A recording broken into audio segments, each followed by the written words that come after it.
Conventional wisdom these days that we're all supposed to accept is that this is just the natural outcome of the free market working itself out, and it just goes to show we need more intervention, we need more of the wise men in Washington to have more power, and we'll get through.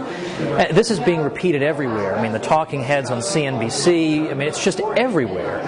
And frankly, the reason I wrote this book, Meltdown, that we were talking about, is precisely that I was afraid this was going to ossify into the conventional wisdom. And so what I've been trying to do over the past year is to smash this version of the narrative as vigorously as possible by pointing out that what we've had over, well, at least since 2001, is an extreme bout of government intervention in the economy.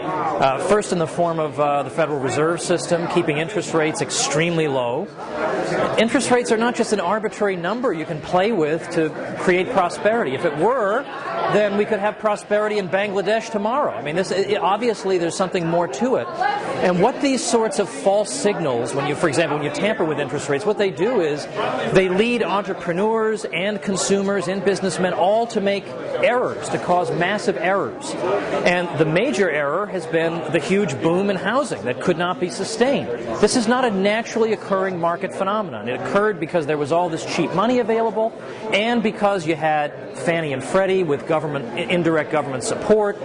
All this stuff combined to give us this disaster, and to make matters worse, the government and the Federal Reserve have been sending a message for over 10 years that if you're a giant firm on Wall Street and things go sour, don't worry, we'll jump in and fix things.